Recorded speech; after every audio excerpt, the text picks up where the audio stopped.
আওয়ামী লীগকে অপ্রাসঙ্গিক করে নতুন বাংলাদেশ গড়ার প্রত্যয়। ২৪-এর আন্দোলনকে কেউ ব্র্যান্ডিং করার চেষ্টা করবেন না। অভ্যুত্থানের কৃতিত্ব কারো একার নয় বললেন বিএনপি নেতা আব্বাস। বাতিল না করে সংবিধানের প্রশ্নবিদ্ধ অংশ সংস্কারের পরামর্শ। অস্থায়ী পাশ নিয়ে কাল থেকে সচিবালয়ে ঢুকতে পারবেন সাংবাদিকরা। ক্রাইম সিন রক্ষায় প্রবেশ সীমিত করার দাবি প্রেস উইংয়ের। সোমবার প্রাথমিক তদন্ত প্রতিবেদন পেশ। ভাতা বাড়ানোর দাবিতে ট্রেনি চিকিৎসকদের শাহবাগ অবরোধ। ৩৫,০০০ করার প্রস্তাব স্বাস্থ্যের। পুনর্বহাল দাবিতে সশস্ত্র বাহিনীর চাকরিচ্যুতদের অবস্থা।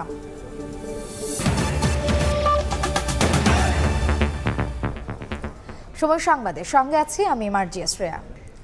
জুলাই বিপ্লবের ঘোষণাপত্রের মধ্য দিয়ে কবর রচিত হবে ৭২ সংবিধানের এবং প্রতিফলন ঘটবে গণ অভ্যুত্থানকে ঘিরে আকাঙ্ক্ষার। রবিবার সকালে রাজধানীর বাংলা মোটরের সংবাদ সম্মেলনে ঘোষণা দেন বৈষম্য বিরোধী আন্দোলনের সমন্বয়করা। জানান ৩১ ডিসেম্বর বেলা ৩টায় কেন্দ্রীয় শহীদ মিনারে সব দল মতের মানুষের অংশগ্রহণে পাঠ করা হবে ঘোষণাপত্রটি, যা নতুন বাংলাদেশ বিনির্মাণে দিক নির্দেশনা হয়ে থাকবে। ছাত্র জনতার গণ অভ্যুত্থানের মধ্য দিয়ে ৫ আগস্ট আওয়ামী লীগ সরকারের পতনের পর গঠিত হয় অন্তর্বর্তী সরকার। এরপর থেকেই নানামুখী চ্যালেঞ্জের মুখে নতুন সরকার। দেশ বিদেশ থেকে শিকার হতে হচ্ছে ষড়যন্ত্রের। এর থেকে উত্তরণে ৩১ ডিসেম্বর কেন্দ্রীয় শহীদ মিনারে জুলাই বিপ্লবের ঘোষণাপত্র দিতে যাচ্ছে অভ্যুত্থানকারী নেতারা। রবিবার জরুরি সংবাদ সম্মেলন করে বৈষম্য বিরোধী ছাত্র আন্দোলনের আহ্বায়ক হাসনাত আব্দুল্লাহ বলেন, ঘোষণাপত্রের মাধ্যমে ৭২ সংবিধানের কবর রচিত হবে। ফ্যাসিবাদের পক্ষের যে শক্তিগুলো সর্ব জায়গাতে, মিডিয়াতে, বুদ্ধিজীবী পাড়ায়, তারপর হচ্ছে আমরা যে যাদেরকে উৎখাত করেছি বিদেশে বসে, তারা ষড়যন্ত্র করেই যাচ্ছে এবং এটা এক ধরনের লেজিটিমেসিকে প্রশ্ন করছে। যেখান থেকে এক দফার ঘোষণা দেওয়া হয়েছে, ঠিক সেই জায়গা থেকে মুজিববাদী ৭২ সংবিধানের কবর রচিত হবে। ঠিক সেই জায়গা থেকে আওয়ামী লীগ যারা জনগণের বিপরীতে, আশা আকাঙ্ক্ষার বিপরীতে দাঁড়িয়েছে, আমরা প্রত্যাশা রাখছি এই জুলাই প্রক্লেমেশন অফ জুলাই রেভলিউশনে এই নাৎসিবাদী এই দলটিকে সেখান থেকে বাংলাদেশে অপ্রাসঙ্গিক ঘোষণা করা হবে। জাতীয় নাগরিক কমিটির মুখ্য সংগঠক সার্জিস আলম বলেন, বিলম্বে হলেও বিপ্লবের ঘোষণাপত্র তৈরি করা হয়েছে। নতুন যারা দেশ পরিচালনায় আসবে তাদের একটি দিক নির্দেশক হিসেবে থাকবে এই ঘোষণাপত্র। এই ঘোষণাপত্রটি বিগত যে সিস্টেমগুলো মানুষ আসলে তাদের জায়গা থেকে গ্রহণ করেনি এবং আগামীতে যে সিস্টেমগুলো মানুষ চায় তার মধ্যে পার্থক্যটি তৈরি করবে এবং আগামীতেও বাংলাদেশের মানুষের দায়িত্ব যারা ভোটের মাধ্যমে গ্রহণ করবে তাদের ক্ষেত্রেও এটি একটি নির্দেশিকা হিসেবে থাকবে। ইতিমধ্যে ঘোষণাপত্রের খসড়া সব রাজনৈতিক দলগুলোকে পাঠানো হয়েছে। শহীদ পরিবারের সদস্য সহ সব দল ও গণঅভ্যুত্থানের পক্ষের সব শ্রেণী পেশার মানুষের সামনে ঘোষণাপত্র প্রকাশ করা হবে। এই গণঅভ্যুত্থানের জুলাই বিপ্লবকে যারাই ধারণ করে তারাই সেদিন সেই সংস্কৃতি কর্মীরা থেকে শুরু করে সকল রাজনৈতিক নেতৃবৃন্দ যারা ২৪-এর গণঅভ্যুত্থানকে ধারণ করেছে, 24-এর গণঅভ্যুত্থানের রাস্তায় নেমেছে, তারা এই প্রক্লেমেশনের অংশীদার হবে। সকলেই সেদিন শহীদ মিনারে এসে মিলিত হবে। ঘোষণাপত্রের মধ্য দিয়ে নতুন বাংলাদেশ বিনির্মাণে ঐক্যবদ্ধ হবে সবাই, প্রত্যাশা গণ অভ্যুত্থানকারী নেতাদের। সাদিকুর রহমান, সময় সংবাদ, ঢাকা। জুলাই বিপ্লবের ঘোষণাপত্র জাতীয় ঐক্যকে আরও সুদৃঢ় করবে এবং নতুন রাজনৈতিক বন্দোবস্ত হবে বলে মনে করেন আইনজীবী শিশির মনির। দেরিতে হলেও একে যুগান্তকারী পদক্ষেপ বলেও মনে করেন তিনি, কেননা এই ঘোষণাপত্র কার্যকর হবে শেখ হাসিনার পতনের দিন ৫ আগস্ট থেকে। ১৯৭২ সালে এরকম একটি ঘোষণাপত্র দেওয়া হয়েছিল যার নাম ছিল প্রক্লেমেশন অফ ইন্ডিপেন্ডেন্স। ৫ আগস্ট থেকে যে কথাগুলো এখানে বলা হচ্ছে এগুলো আমাদের জাতির আশা আকাঙ্ক্ষার প্রতীকে পরিণত হবে। এই সার্বভৌম জনগণ মনে করে আমরা যে রাজনৈতিক বন্দোবস্ত করেছিলাম এটা ফেল করেছে। নতুন রাজনৈতিক বন্দোবস্ত প্রয়োজন, যেখানে ডিসক্রিমিনেশন থাকবে না, যেখানে বৈষম্য থাকবে না, যেখানে প্রাতিষ্ঠানিকীকরণ থাকবে, আইনের শাসন থাকবে। অভ্যুত্থানের কৃতিত্ব কারো একার নয় মন্তব্য করে বিএনপি নেতা মির্জা আব্বাস বলেছেন, বাতিল না করে সংবিধানের প্রশ্নবিদ্ধ অংশ সংস্কার করা উচিত। এদিকে অভ্যুত্থানের পর ইসলামী ব্যাংক দখল ও লুটপাটে কারা জড়িত জানে দেশের মানুষ। সকালে বিএনপির প্রতিষ্ঠাতা সাবেক রাষ্ট্রপতি জিয়াউর রহমানের সমাধিতে শ্রদ্ধা জানানো শেষে এ মন্তব্য করেন দলটির সিনিয়র যুগ্ম মহাসচিব রুহুল কবির রিজভী।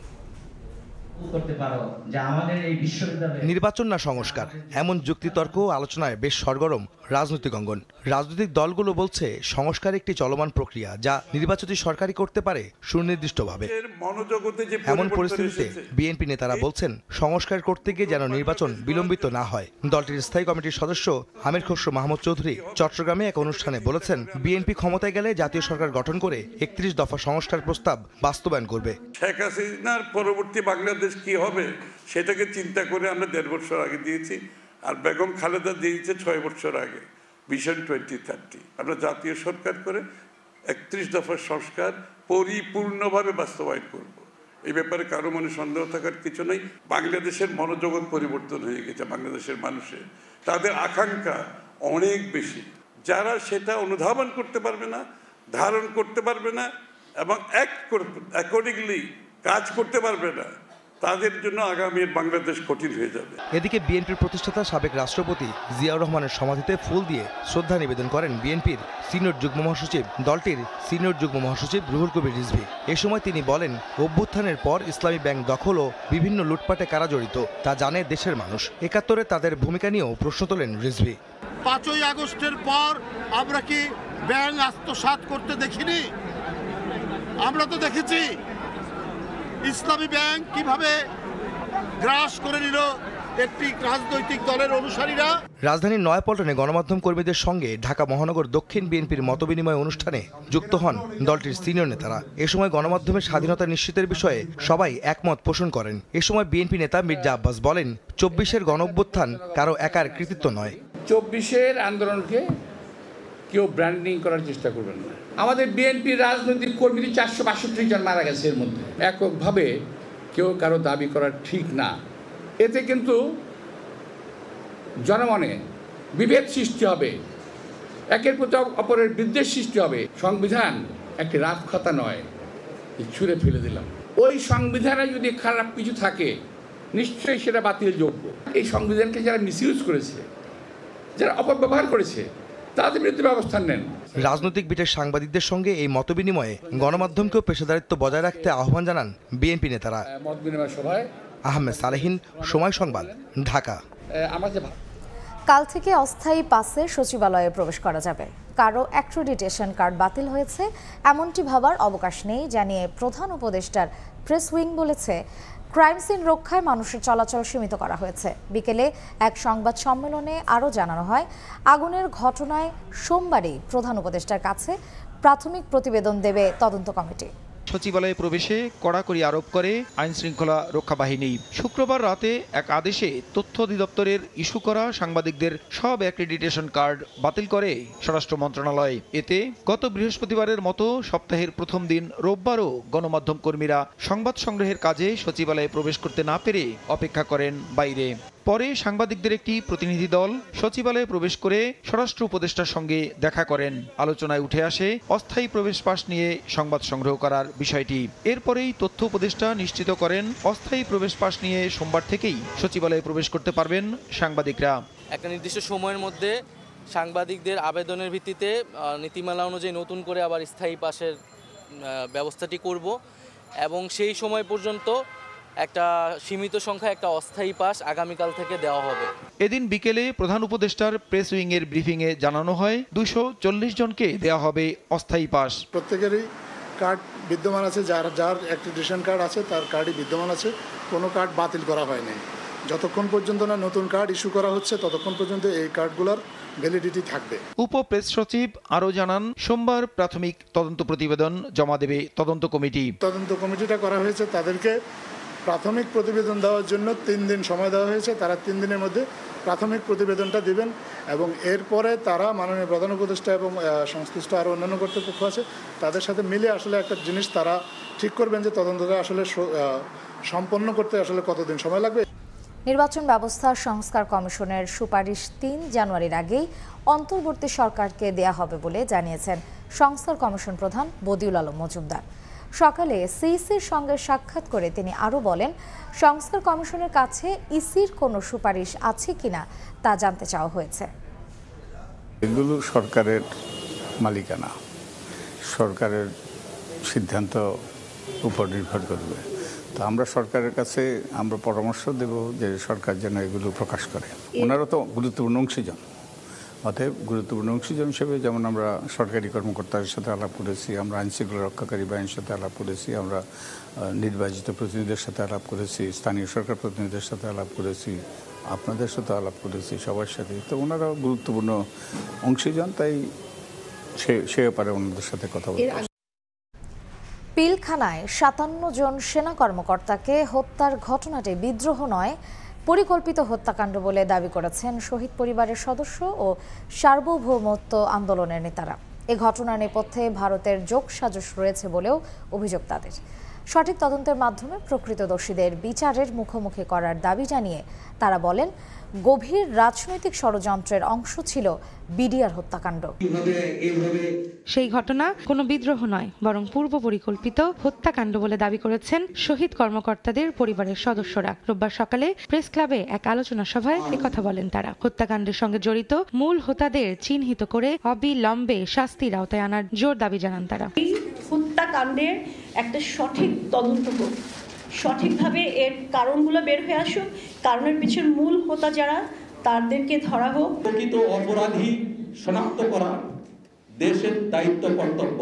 রাজনীতিবিদ ও কিছু বিপদকামী সেনা কর্মকর্তাদের সঙ্গে ষড়যন্ত্রে ভারতও জড়িত ছিল বলে অভিযোগ করেন সার্বভৌমত্ব আন্দোলনের নেতারা। বলেন, দেশের সার্বভৌমত্ব নষ্ট করতেই এই ষড়যন্ত্রের নাটক সাজানো হয়েছিল পিলখানায়। এই পলিটিক্যাল রাজনীতিবিদদের দিয়েই ভারত নিশ্চিত করে যে তোমরা ক্ষমতায় আসো, তোমরাও শান্তিতে থাকবা, আমরাও শান্তিতে থাকবো। সেই প্রক্রিয়ার অংশ হিসেবেই এই সশস্ত্র বাহিনী ধ্বংস এবং তার সাথে এই বর্ডার ফোর্সকে ধ্বংস করার পরিকল্পনা হয়। এটা আমাদের দেশ, আমাদের মতো করে আমরা করবো বিচার ব্যবস্থা, সমস্যাটা কি? কিন্তু সত্য আমরা জানতে চাই, সত্যতা আসুক। আমরা আওয়ামী লীগকে ভালো করে চিনবো, এটা অভিশপ্ত লীগ। সেনাবাহিনী ধ্বংস করছে, ভারতের সাথে মহব্বত, স্বামী স্ত্রী সম্পর্ক, আমরা এমনটা চাই না। জুলাই গণহত্যার পাশাপাশি বিডিআর হত্যাকাণ্ডের জন্য সাবেক প্রধানমন্ত্রী শেখ হাসিনাকে দায়ী করেন জ্যেষ্ঠ সাংবাদিক শফিক রেহমান। এই হত্যাকাণ্ডের জন্য তিনিই দায়ী, যে এই হত্যাকাণ্ডের কথা আমরা বলছি, এবং পরবর্তীকালে জুলাই আগস্ট হত্যাকাণ্ড হচ্ছে তারও জন্য তিনি নেই।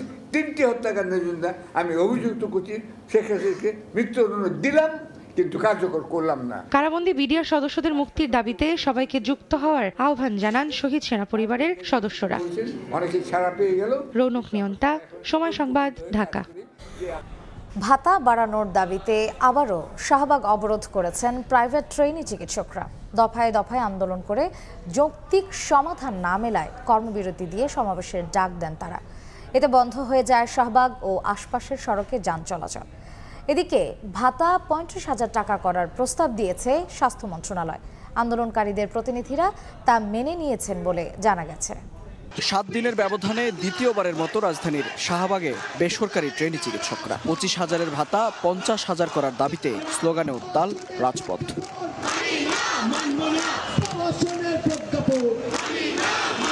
এক দফা দাবিতে রোববার সকাল থেকেই শাহবাগে অবস্থান নেন সারা দেশ থেকে আসা ট্রেনি চিকিৎসকরা। 2 ঘন্টার আলটিমেটাম দিয়ে প্রথমে বিএসএমএমইউর প্রধান ফটকে অবস্থান নেন তারা। যৌক্তিক সমাধান না আসায় বেলা 11:30টার দিকে পুলিশি ব্যারিকেড ভেঙে সড়কে অবস্থান নেন আন্দোলনকারীরা। বন্ধ হয়ে যায় যান চলাচল।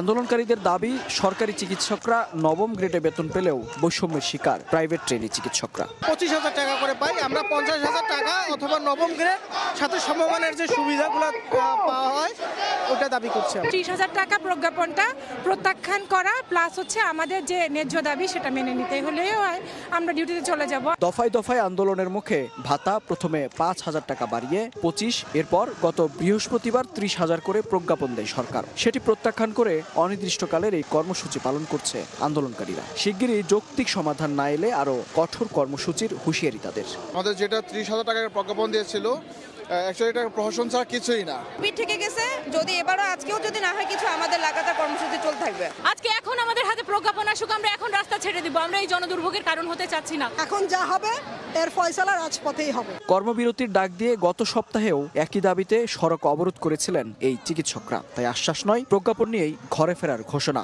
আন্দোলনকারীদের। মেহেদী হাসান, সময় সংবাদ, ঢাকা।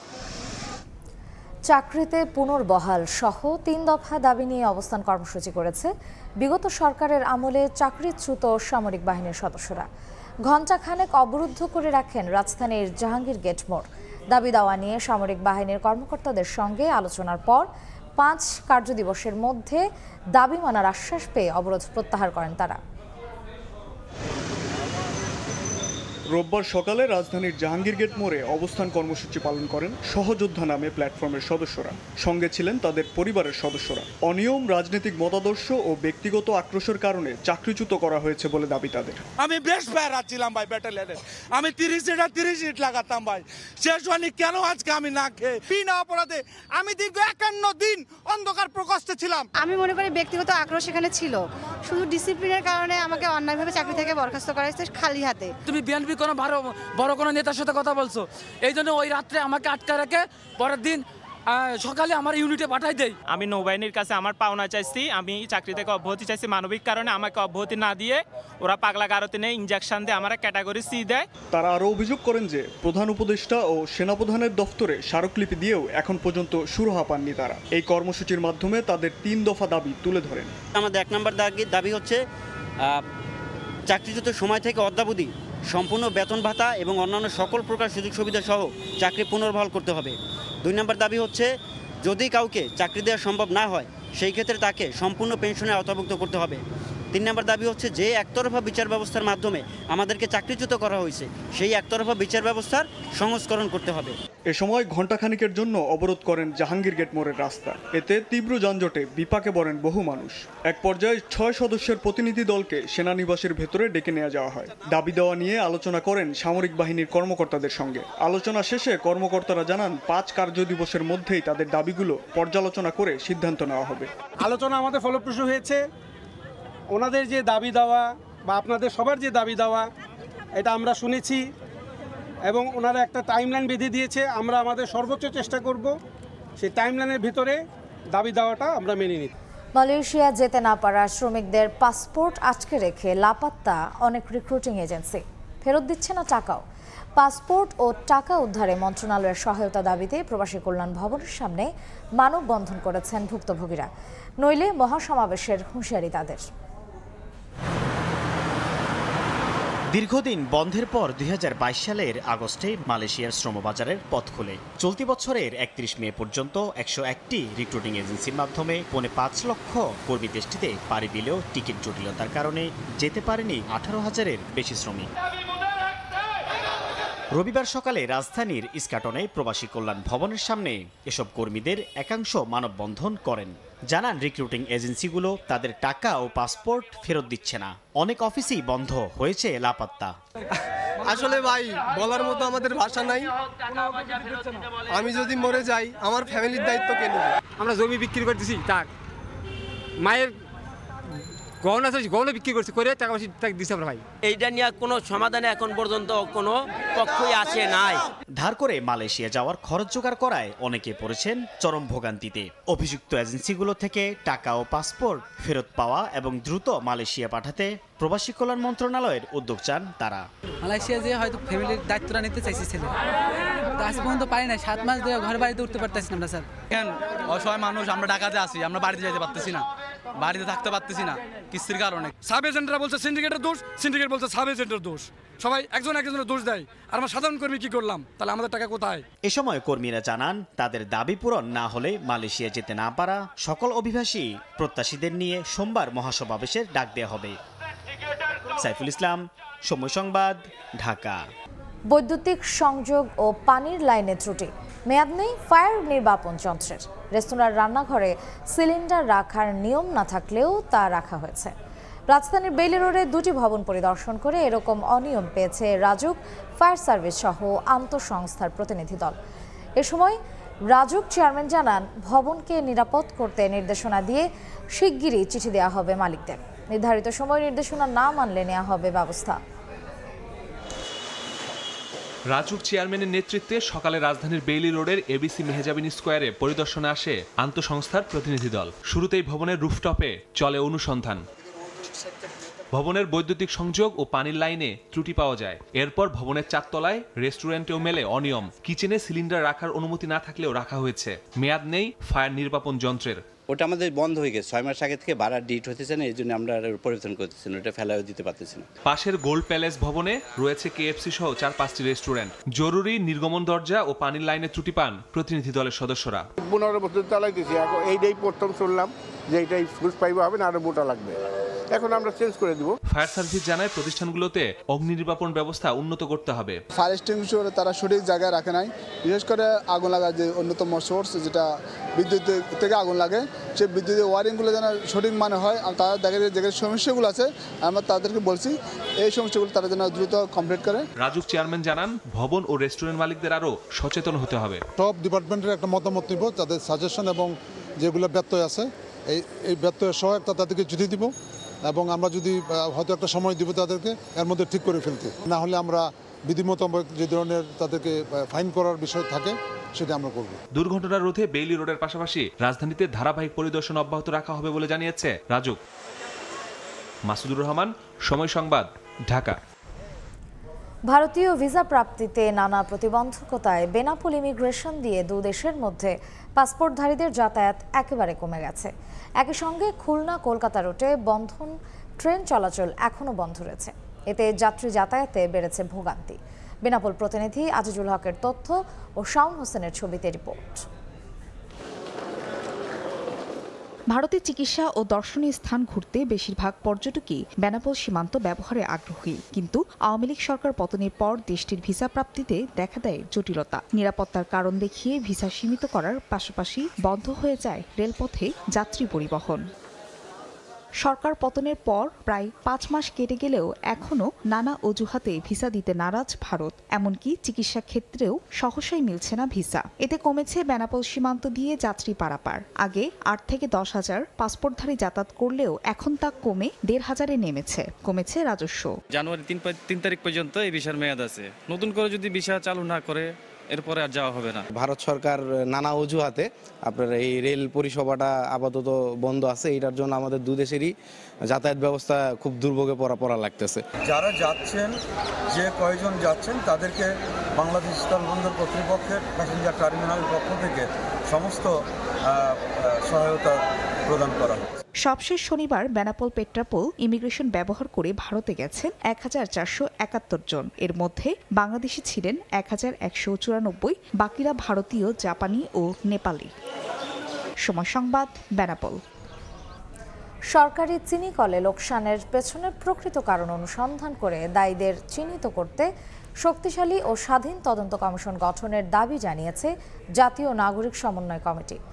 এলআরডি, ব্লাস্ট, নিজেরা করে সম্মিলিত সামাজিক আন্দোলন সহ 10টি সংস্থা নিয়ে গঠিত নাগরিক সমন্বয় কমিটি ঢাকা রিপোর্টার্স ইউনিটিতে এ দাবি জানায়।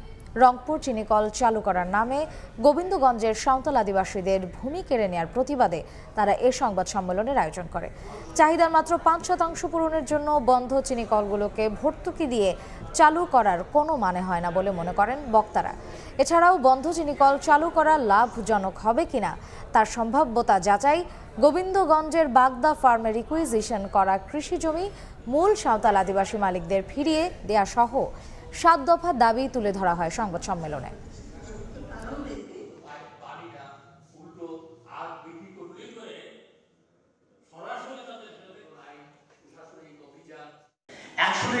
বেশিরভাগই ফেল করছে, কেন নতুন করে ইপিজেড করার পরিকল্পনা আপনি করছেন? এটা কি তেমন চিনিকল বলছে, কিছুদিন আগে ইপিজেডের আন্দোলন করছে, তারা এখানে ইপিজেড করছে। জনগণের অংশগ্রহণ এবং তাদের উপরে নিয়ন্ত্রণ, আর তারা যেন তাদের নিজেদের ফসল উৎপাদন করতে পারে, তাদের এলাকার উপর, তাদের জমির উপর তাদের দখল থাকতে পারে, তাদের নিয়ন্ত্রণ থাকতে পারে। আপনারা আধুনিক চিনিকল বানান, অসুবিধাকে কোনো অসুবিধা তো আমরা বলছি না। আমরা বলছি যে বন্ধ চিনিকলগুলো চালু করা যাবে না, চালুর নামে আবার নতুন করে এদেরকে উচ্ছেদ করার পায়তারা যে করা হচ্ছে। ব্যাংক খাতে ব্যর্থতার জন্য একক কোনো গোষ্ঠী দায়ী নয়, কম বেশি সবারই দায় আছে বলে মন্তব্য করেছেন কেন্দ্রীয় ব্যাংকের governor doctor Ahsan H Mansur. রোববার রাজধানীর মিরপুরে বিআইবিএম এর গোল্ডেন জুবিলি উপলক্ষে আয়োজিত অনুষ্ঠানে এ মন্তব্য করেন তিনি। এ সময় ব্যর্থতা থাকলেও ব্যাংক খাত অনেক দূরে গিয়েছে বলেও উল্লেখ করেন গভর্নর। বর্তমানের ভঙ্গুর অবস্থা থেকে আর্থিক খাত দ্রুতই ঘুরে দাঁড়াবে, সেজন্য আমানতকারী ও বিনিয়োগকারীদের সুরক্ষা নিশ্চিত করতে হবে বলেও জানান আহসান এইচ মনসুর। আগামীতে গ্রিন ফাইন্যান্সিং এবং এসএমই খাত নিয়ে ব্যাংকগুলোকে কাজ করার নির্দেশনাও দেন তিনি।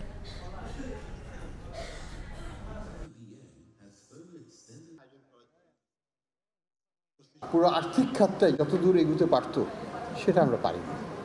আমাদের অনেক অর্জন সত্ত্বেও অনেক ব্যর্থতাও আছে। তো যাই হোক, এটার মূলে কোনো একক গোষ্ঠী বা একক ব্যক্তিত্ব নয়, এটার মূলে আমরা সবাই হয়তো ভিন্নভাবে কাজ করতে পারতাম, সবাই হয়তো আমাদের নিজ নিজ জায়গা থেকে নিষ্ঠার সাথে কাজ করতে পারতাম। হয়তো ব্যত্যয় ঘটেছে, হয়তো হয়নি, সেই আত্মবিশ্লেষণ আমাদের করতে হবে। হাসিনা আমলে মহা লুটপাটের সাক্ষী দেশের ব্যাংক খাত, যার আদ্যপান্ত উঠে এসেছে চলতি মাসের শুরুতে প্রকাশিত অর্থনীতির শ্বেতপত্রে। আতঙ্কিত গ্রাহকের আমানত তোলার চাপ ছিল বছর জুড়েই। দুর্বল ব্যাংকের জন্য টাকাও ছাপিয়েছেন নতুন গভর্নর। ব্যাংক খাত সংস্কারে গঠন করা হয়েছে টাস্ক ফোর্স। বিদায় নিতে যাওয়া বছরের ব্যাংক পরিস্থিতির কথা তুলে ধরছেন সাইফুল ইসলাম।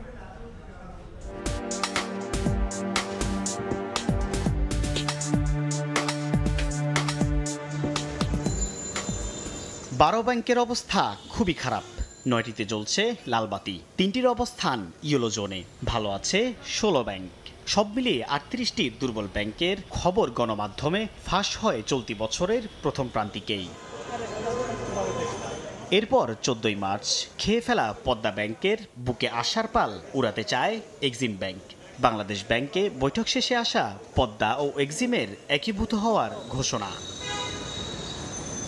2009 সালে শিল্প ব্যাংক ও শিল্পঋণ সংস্থাকে একীভূত করে বাংলাদেশ ডেভেলপমেন্ট ব্যাংক গঠনের পর চলতি বছরে ব্যাংকটি আবারও একীভূতের আলোচনায় আসে। আতঙ্কে পড়েন ব্যাংকটির কর্মী ও আমানতকারীরা। ছাত্র জনতার আন্দোলনের মুখে 21 জুলাই থেকে 3 দিন সাধারণ ছুটির কবলে পড়ে ব্যাংক খাত।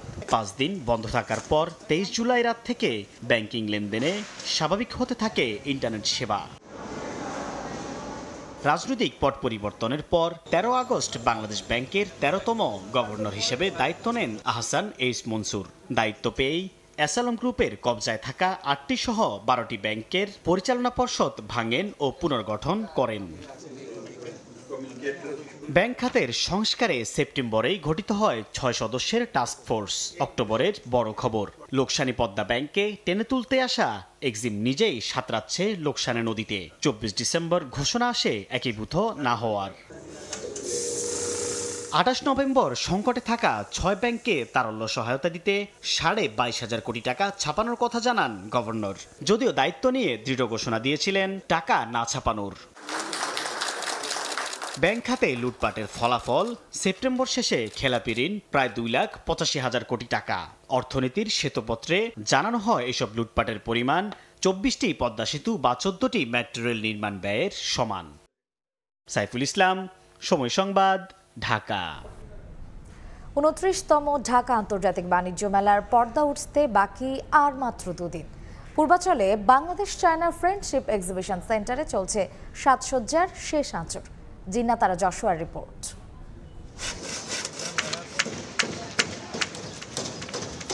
হাতুড়ি পেরেকের ঠক ঠক শব্দ, কেউ ছুটছে কাঠ আর বোর্ড নিয়ে, কেউ বা দিচ্ছেন রং তুলির আঁচড়, শেষ মুহূর্তের ঝালাই। সব মিলে পূর্বাচলে বাংলাদেশ চায়না ফ্রেন্ডশিপ এক্সিবিশন সেন্টারে চলছে শেষ মুহূর্তের কর্মযজ্ঞ। 2 দিন বাদেই পর্দা উঠবে 29তম ঢাকা আন্তর্জাতিক বাণিজ্য মেলার। গত বছর নির্বাচনের কারণে 20 দিন পিছিয়ে শুরু হওয়ায় প্রস্তুতি কিংবা ব্যবসায় যে ভাটা পড়েছিল, এবছর তা কাটাতে প্রস্তুতি নিচ্ছে মেলায় অংশ নিতে যাওয়া প্রতিষ্ঠানগুলো।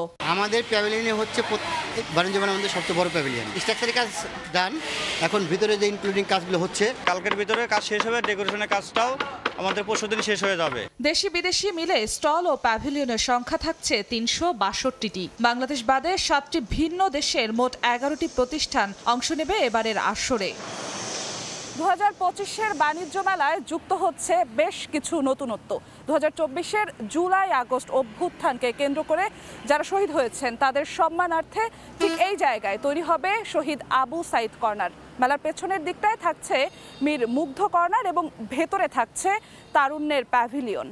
তবে অপরিবর্তিত থাকছে প্যাভিলিয়ন, স্টল বা রেস্টুরেন্টের স্পেসের ফ্লোর মূল্য বা ভাড়া। টিকিটের জন্য প্রাপ্তবয়স্কদের গুনতে হবে 50 টাকা, 12 বছরের নিচে হলে টিকিট মূল্য অর্ধেক। গত বছর যে ফ্লোর প্রাইস ছিল সে একই ফ্লোর প্রাইস আছে, তবে এই বছরের নতুনত্ব হচ্ছে এবছর পুরো বরাদ্দ প্রক্রিয়াটা হচ্ছে অনলাইনে। মেলার আয়োজক রফতানি উন্নয়ন ব্যুরো ইপিবির প্রত্যাশা নতুনত্বের ছোঁয়ায় এবছর আরও আকর্ষণীয় হবে বাণিজ্য মেলা। 2025-এর বাণিজ্য মেলা মানে হচ্ছে জুলাই আগস্টের যে গণঅভ্যুত্থান, ছাত্র জনতার যে বিজয়, সেটাকে প্রক্ষেপণ করেই মূলত মেলার সমস্ত কার্যক্রমের সাথে আমরা সমন্বয় করছি। এবার বাণিজ্য মেলায় প্রবেশের জন্য থাকছে অনলাইনে টিকিট কাটার ব্যবস্থা। শিশুদের জন্য হচ্ছে প্রযুক্তি ভিত্তিক শিশু পার্ক।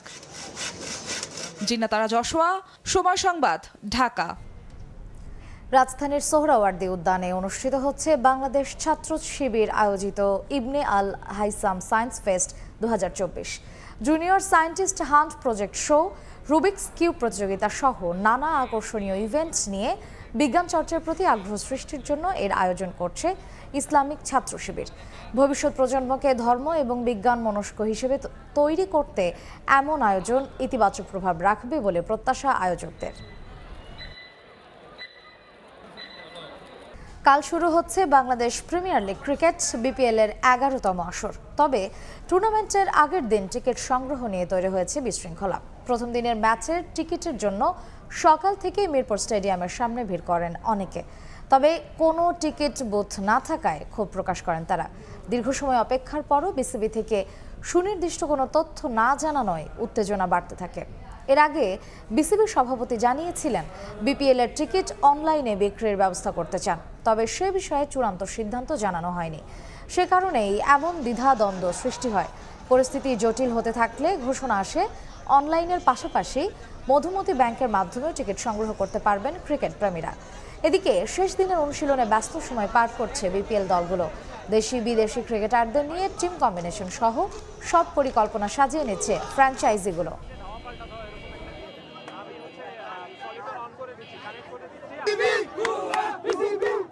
আমাদের দেশ বিপিএল খেলা, আমরা চাই আমাদের দেশের খেলা যেমনি শৃঙ্খলাভাবে হোক। আমরা টিকিট যেভাবে আগে শৃঙ্খলাভাবে পাইতাম, এখনো যেন আমরা শৃঙ্খলাভাবে টিকিট পাই, ওইটাই আমাদের দাবি। কাউন্টার যাও, এখানে টিকিট দিবে 12টার পর টিকিট আশেপাশে সব কাউন্টার, যে কোনো কাউন্টার যাও, ঢাকার ভিতরে ব্যবস্থা আছে। মধুমতি ব্যাংকের থেকে টিকিট মধুমতি ব্যাংকের কাউন্টারে। বিপিএল মাতাতে চলে এসেছেন বুম বুম আফ্রিদি। তবে এবার খেলোয়াড় নয়, তাকে দেখা যাবে ভিন্ন ভূমিকায়। চিটাগং কিংসের মেন্টর হয়ে কাজ করবেন বিপিএলে। দলের ক্রিকেটারদের পাওয়ার হিটিং এর দীক্ষা দিতে চান শহীদ আফ্রিদি। প্রশংসা করেছেন বাংলাদেশের তরুণ খেলোয়াড়দের। সাকিবকে মিস করার কথাও বলেন বিশ্বকাপ জয়ী ক্রিকেটার। শাহিন শাহ আফ্রিদির বল কিভাবে খেলতে হবে দিয়েছেন তার টিপসও। শহীদ আফ্রিদির সাক্ষাৎকার নিয়েছেন সাজিদ মোস্তাহিদ। এর আগে অনেকবারই বিপিএলে অংশ নিয়েছেন পাকিস্তানের কিংবদন্তি শহীদ আফ্রিদি। বিপিএলের একাদশ আসর শুরুর ঠিক আগ মুহূর্তে ঢাকায় পা রাখলেন বুম বুম আফ্রিদি। যদিও এবার তার পরিচয় খেলোয়াড় নয়, প্রায় এক যুগ পর বিপিএলে ফেরা চিটাগং কিংসের মেন্টর হয়ে কাজ করবেন পাকিস্তান দলের সাবেক অধিনায়ক। বিপিএলের প্রথম আসর মাতিয়েছিলেন ঢাকা ফ্র্যাঞ্চাইজির হয়ে। এরপর আরও 5 মৌসুম খেলেছেন দেশের একমাত্র ফ্র্যাঞ্চাইজি টি-20 লিগে। দীর্ঘদিন পর বাংলাদেশে এসে জানালেন নিজের মুগ্ধতার কথা। I always say that Bangladesh is my second home and I'm very happy to be here, but in a different project. I mean, first time I'm having with the team like as a mentor, so that will be great. ক্যারিয়ারে বিশ্বের প্রায় সব দেশের franchise লিগে মাতিয়েছেন আফ্রিদি। খেলেছেন 329টি স্বীকৃত টি-20 match.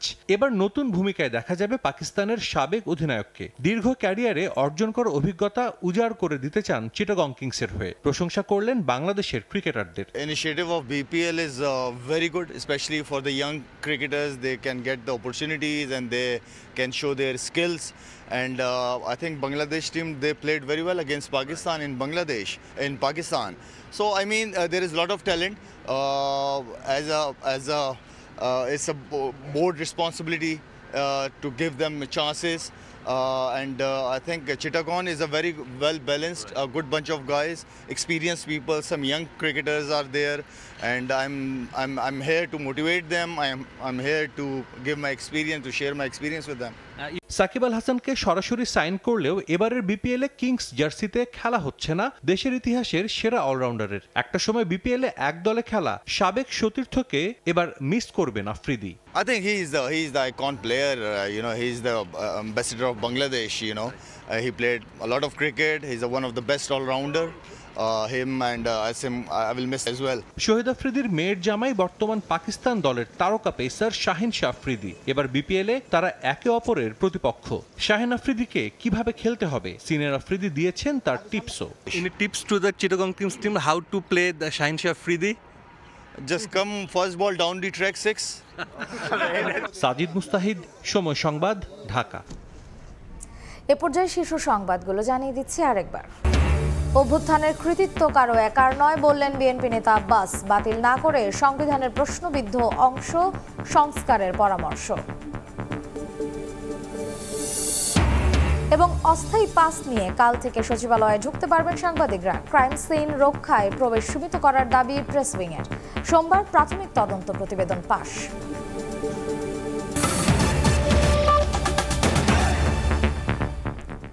এই ছিল সময় সংবাদের সঙ্গেই থাকুন সময়।